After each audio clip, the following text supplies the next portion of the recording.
Imagine a escuridão absoluta do Oceano Atlântico à 1 da manhã. Não há luzes da cidade, não há terra à vista, apenas o som implacável das ondas batendo contra um pequeno bote salva-vidas. Dentro dele, um homem flutua sozinho. A alguns metros dali, o sonho de uma vida inteira. Um catamarã de luxo comprado para uma lua de mel inesquecível está sendo engolido pela água negra, afundando lentamente para o abismo. Quando a guarda costeira finalmente rompe a escuridão com seus holofotes, eles encontram o marido, Lewis Bennett, cercado por mochilas, comida e objetos de valor. Ele está calmo, mas há um silêncio ensurdecedor naquele bote. Isabella Hellman, sua esposa, a mãe de sua filha recém-nascida, não está lá. O que começou como uma viagem romântica pelo Caribe se transformou em um mistério náutico que desafiaria a lógica de acidentes marítimos.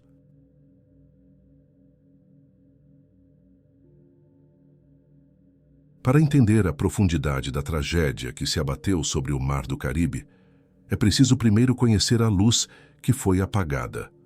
Isabella Hellman, aos 41 anos, era a personificação do sonho americano.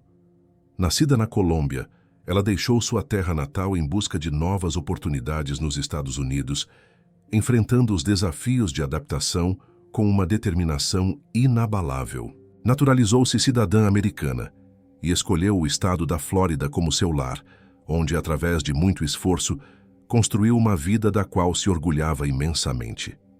Profissionalmente, Isabella alcançou o sucesso como corretora de imóveis em Delray Beach. Ela não era apenas mais uma agente no mercado. Era descrita por colegas e clientes como uma mulher de personalidade calorosa, extrovertida e dona de um sorriso radiante capaz de iluminar qualquer ambiente. Sua reputação era a de alguém que vivia para fazer os outros felizes, sempre disposta a ajudar.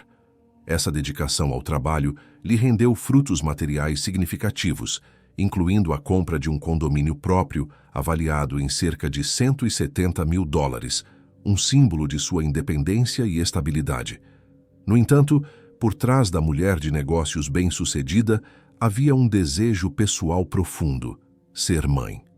A família era o pilar central de sua existência. Isabella mantinha vivas as tradições colombianas e cultivava uma relação extremamente próxima com seus pais e suas irmãs, com quem jantava frequentemente. A chegada de sua filha, Amélia, em 2016, foi a realização do seu maior sonho. Parecia que Isabella finalmente tinha tudo: estabilidade financeira, uma carreira respeitada, um lar e a filha que tanto desejara. Mas para completar esse quadro de felicidade, ela decidiu buscar o amor, uma decisão que mudaria seu destino para sempre. Em 2014, a busca de Isabella por um companheiro a levou a conhecer Lewis Bennett através da internet. Lewis apresentava um perfil intrigante e cosmopolita. Era um engenheiro de minas com cidadania britânica e australiana, além de ser um marinheiro experiente com certificações de navegação. A união parecia promissora, juntando a estabilidade e o calor de Isabella com o espírito aventureiro de Lewis. O relacionamento avançou rapidamente. A paixão inicial culminou no nascimento de Amélia, e em fevereiro de 2017, eles oficializaram a união com o casamento. Para quem olhava de fora, o casal vivia um conto de fadas moderno. No entanto, as portas fechadas do apartamento em Delray Beach escondiam uma realidade muito diferente e perturbadora. O casamento estava longe de ser o porto seguro que Isabella imaginava. Havia tensões culturais e financeiras significativas corroendo a relação. Lewis tinha o desejo de levar a família para a Austrália, um plano que Isabella rejeitava veementemente, pois se recusava a abandonar a Flórida e a proximidade com sua família, que era sua rede de apoio na criação da bebê. Além das disputas geográficas, a situação financeira do casal era delicada, contradizendo a imagem de prosperidade. Eles acumulavam dívidas, devendo mais de $2.500 e lutando com múltiplos pagamentos de cartões de crédito. Mas o mais alarmante eram as brigas constantes e a forma como Lewis tratava Isabella. Mensagens de texto recuperadas posteriormente revelaram o desespero de uma esposa emocionalmente exausta. Em uma das mensagens enviadas antes da viagem, Isabela desabafou. "Você me deixa louca, gritando, xingando. Estou cansada de você me dizer que sou a pior pessoa que você já conheceu." Ela descrevia um ambiente de hostilidade, onde sentia que tudo o que fazia era errado aos olhos do marido. Havia uma clara desconexão sobre como criar a filha e sobre o futuro da família. Apesar de todos esses sinais de alerta e da turbulência doméstica, o casal decidiu embarcar em uma lua de mel tardia. O plano era navegar pelo Caribe a bordo do catamarã de Lewis, batizado de Surf into Summer. Eles deixaram a pequena Amélia, então com 10 meses, sob os cuidados da família de Isabela na Flórida. O itinerário incluía paradas em St. Martin, Porto Rico e Cuba, antes de retornarem para casa. O que deveria ser uma viagem de reconciliação e romance estava prestes a se tornar o cenário de um mistério insondável. A viagem seguiu seu curso até meados de maio. No dia 14 de maio de 2017, o casal partiu de Varadero, em Cuba, iniciando o trecho final de retorno para a Flórida. Naquela noite, às 20h25, Isabela fez o que seria seu último contato com a família. Utilizando um telefone via satélite, ela ligou para sua irmã. Na conversa, Isabela informou que eles estavam deixando Cuba e já se encontravam em alto mar. Suas palavras finais para a irmã, carregadas de uma promessa de reencontro que jamais aconteceria, foram: "Vejo vocês amanhã." A partir desse momento, a narrativa dos eventos passa a depender exclusivamente da versão apresentada por Louise Bennett. Segundo o relato do marido, pouco depois da ligação, por volta das 20 horas, ele decidiu ir dormir na cabine abaixo do convés. Ele afirmou ter deixado Isabela no comando da embarcação. É importante notar que, embora Louis fosse um navegador experiente, Isabela tinha pouca experiência náutica. Mesmo assim, segundo Louis, ele a deixou sozinha no turno da noite, navegando na escuridão do oceano, e sem a exigência de que ela usasse um colete salva-vidas ou qualquer equipamento de segurança pessoal. O silêncio da noite foi quebrado horas depois. Louis relatou que acordou abruptamente com um forte estrondo ou solavanco na embarcação. Ele alegou que, ao subir para o convés superior para investigar o que havia acontecido, percebeu que o catamarã estava fazendo água e começando a afundar. Mas o mais aterrorizante foi o que ele não encontrou. Isabela não estava lá. Ele não viu o momento em que ela teria caído, não ouviu gritos, apenas notou sua ausência total em meio ao caos de um barco naufragando. A reação imediata e os tempos envolvidos tornaram-se cruciais. Foi apenas a 1h30 da manhã do dia 15 de maio que a Guarda Costeira dos Estados Unidos recebeu o sinal de emergência. O pedido de socorro vinha de uma posição a aproximadamente 26 milhas náuticas a oeste de Cayce Bank, nas Bahamas. As equipes de resgate responderam prontamente, vasculhando a escuridão do mar. Quando as autoridades finalmente localizaram a origem do sinal, encontraram uma cena desoladora e solitária. Louise Bennett estava flutuando sozinho em uma balsa salva-vidas, cercado por seus pertences. O catamarã Surf into Summer estava parcialmente submerso, desaparecendo lentamente nas águas profundas.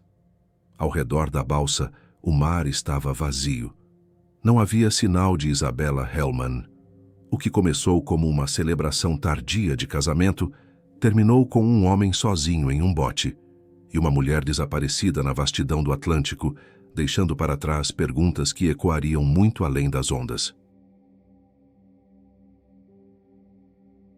A verdadeira natureza do que aconteceu naquela madrugada escura começou a emergir no exato momento do resgate, através de um detalhe físico que os socorristas jamais esqueceriam. Quando o nadador de resgate da Guarda Costeira desceu para içar Louise Bennett do bote salva-vidas para o helicóptero, ele notou algo estranho. A mochila que Louise insistia em levar consigo era incomumente pesada. Em uma situação de vida ou morte, onde cada grama conta, aquele peso excessivo era uma anomalia que, por enquanto, foi deixada de lado para priorizar o salvamento.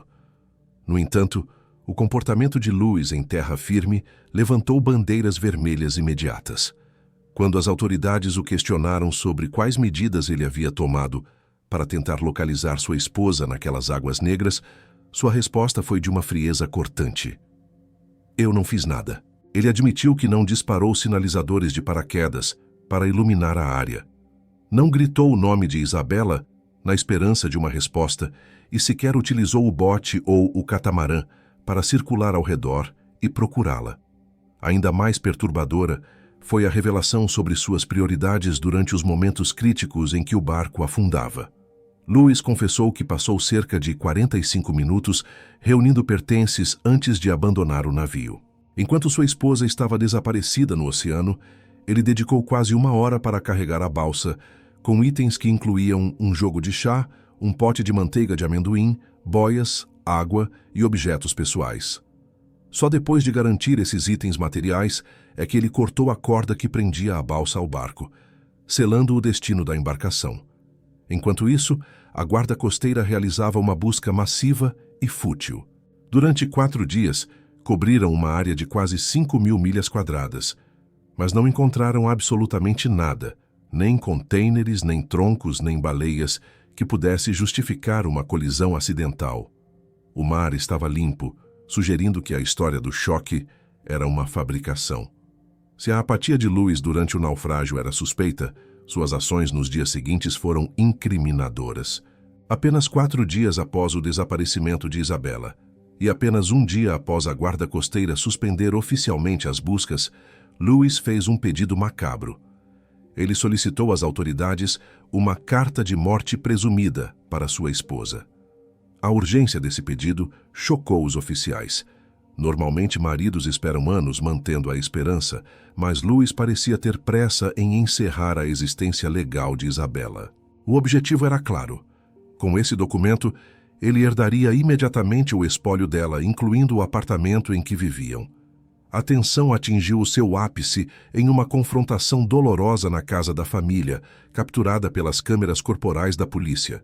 Lewis decidiu levar a filha do casal, a pequena Amélia, para o Reino Unido, afastando-a da família materna. A cena foi devastadora. A mãe de Isabella, dominada pela dor e pelo choque de perder a filha e agora a neta, desmaiou no chão. Em meio ao caos emocional, a irmã de Isabella gritou a verdade que a família já sentia em seus corações. "Você matou minha irmã." Demonstrando uma insensibilidade total, Lewis recusou o pedido do policial para deixar a avó segurar a neta uma última vez. Ele colocou a criança no carro e partiu, voando posteriormente para a Inglaterra e cortando o contato com os Hellman. A investigação do FBI logo conectou os pontos deixados para trás, começando pelo mistério da mochila pesada no dia do resgate.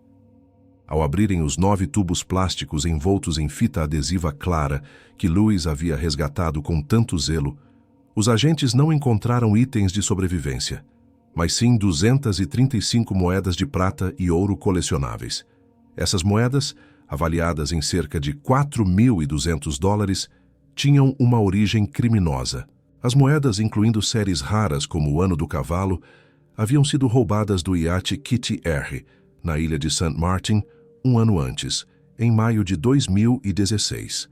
Na época, Lewis trabalhava na embarcação e ele mesmo havia reportado o roubo à polícia para encobrir seu crime.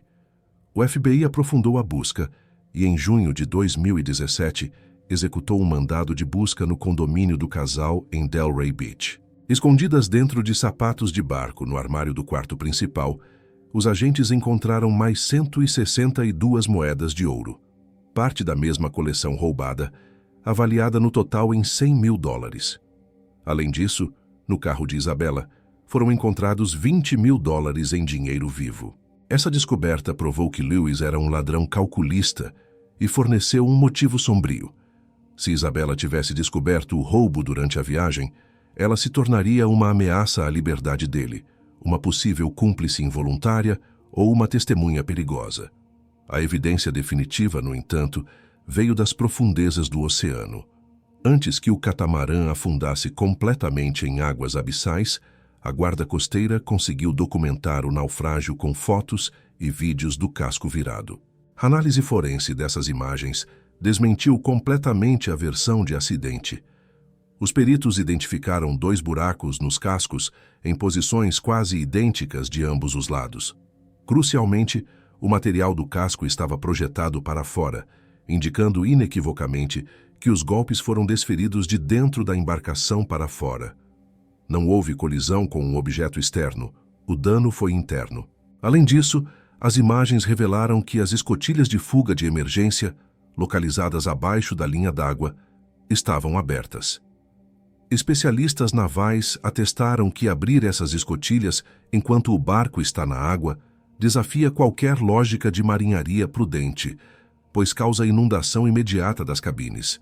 Abrir essas portas é, na prática, declarar a intenção de afundar o navio.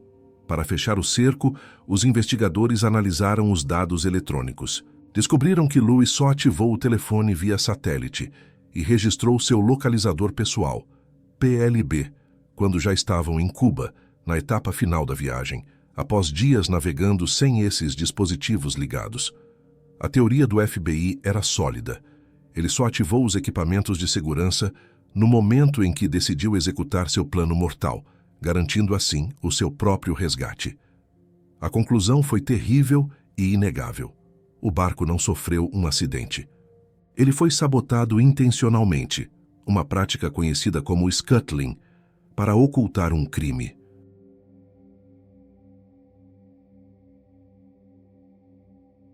Em 29 de agosto de 2017, acreditando que trataria apenas de questões burocráticas relacionadas ao seguro, Lewis retornou aos Estados Unidos. No entanto, o FBI estava à sua espera. A prisão inicial não foi pelo desaparecimento de sua esposa, mas sim pelo transporte das moedas roubadas encontradas em sua balsa salva-vidas e em sua residência. Essa foi a peça-chave que permitiu às autoridades mantê-lo sob custódia, enquanto a complexa investigação de homicídio era finalizada em segredo. Diante das evidências irrefutáveis sobre o roubo ocorrido no iate Kitty R. um ano antes, Lewis se declarou culpado pela acusação de transporte de bens roubados. Por esse crime, ele recebeu uma sentença de 7 meses de prisão. Para ele, parecia ser o fim de um capítulo infeliz de furto. Para o FBI, era apenas o tempo necessário para preparar a verdadeira acusação. Enquanto ele cumpria essa pena menor, os agentes reuniam as provas periciais do naufrágio intencional e as contradições em seus depoimentos. O momento decisivo chegou em 20 de fevereiro de 2018. No dia em que Lewis esperava talvez ser liberado ou transferido após a questão das moedas, a realidade mudou drasticamente. O FBI o acusou formalmente de homicídio de 2º grau pela morte de Isabella Hellman.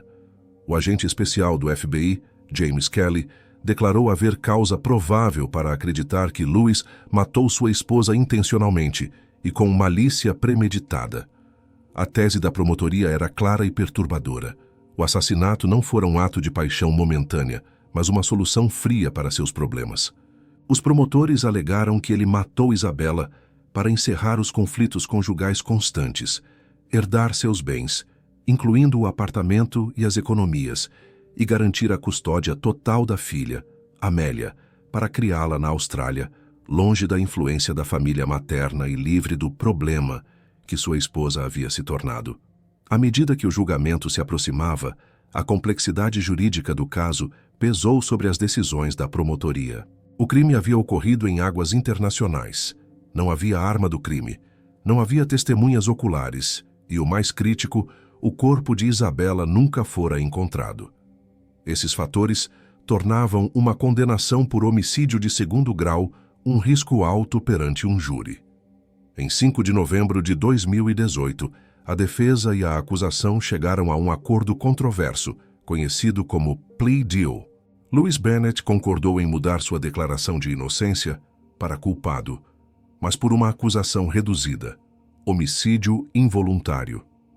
Legalmente, isso significava admitir que suas ações, ou a falta delas, contribuíram para a morte da esposa, mas sem a intenção premeditada de matar. A família Hellman recebeu a notícia com devastação e revolta. Para eles, As evidências de sabotagem no barco e a demora no pedido de socorro gritavam premeditação, mas a promotoria explicou que garantir uma pena menor era preferível ao risco de ver Lewis absolvido totalmente por falta de provas materiais diretas. A audiência final de sentença ocorreu em 28 de maio de 2019, presidida pelo juiz distrital Federico Moreno. O clima no tribunal era pesado. Lewis, vestindo o uniforme de presidiário e algemado, leu um pedido de desculpas, dizendo saber que a família passava por uma dor inimaginável e pedindo uma pena de 7 anos para poder reencontrar a filha mais cedo. O juiz Moreno, no entanto, não se comoveu. Visivelmente insatisfeito com a discrepância entre a gravidade dos fatos e a acusação leve do acordo, o juiz decidiu impor a pena máxima permitida por lei para aquele crime específico. Lewis Bennett foi sentenciado a 8 anos de prisão federal. Além disso, o juiz ordenou 3 anos de liberdade supervisionada após o cumprimento da pena e o pagamento de restituição no valor exato de $22.910 para sua filha, Amélia, cobrindo o dinheiro que ele havia retirado das contas e a venda de itens do casal. Em sua fala, o juiz Moreno destacou a frieza de Lewis e observou que a família da vítima jamais aceitaria que a morte foi involuntária, sugerindo que a pena também servia como punição pelo comportamento insensível do réu após o desaparecimento. Como parte do acordo judicial, Lewis foi obrigado a abrir mão de qualquer reivindicação sobre o espólio de Isabela. O apartamento, o carro e as contas bancárias não iriam para ele, mas sim para um fundo fiduciário destinado exclusivamente à pequena Amélia. A questão da guarda da menina foi outro ponto doloroso. Amelia foi levada para viver com os avós paternos na Escócia, no Reino Unido. No entanto, o juiz Moreno incentivou fortemente a cooperação entre as famílias para o bem da criança. Em junho de 2019, pouco depois da sentença, a família Hellman viajou até Edimburgo, na Escócia. Foi um reencontro emocionado. A primeira vez que viam a menina desde que ela tinha 10 meses de idade. Apesar da tragédia e da suspeita de assassinato que pairava sobre o pai da criança, a família de Isabela optou pelo perdão em nome do bem-estar de Amélia, reconhecendo que ela precisaria do amor de ambos os lados para crescer saudável sem a mãe. Atualmente, Lewis Bennett continua cumprindo sua pena no Sistema Prisional Federal dos Estados Unidos. Sua liberação está prevista para ocorrer entre os anos de 2026 e 2027. Após cumprir sua sentença, ele será imediatamente deportado para o Reino Unido. Amélia, agora crescendo, continua vivendo com os avós paternos, mantendo contato regular com a família americana através de chamadas de vídeo e visitas. Quanto a Isabela Hellman, a mulher que sonhava em ser mãe e construir uma família feliz, ela permanece desaparecida. Seu corpo jamais foi recuperado das profundezas do oceano, e a verdade completa sobre seus últimos momentos a bordo do Surf Into Summer afundou junto com o catamarã, deixando para trás apenas a memória de seu sorriso e a dor de uma justiça que, para muitos, nunca foi completamente alcançada.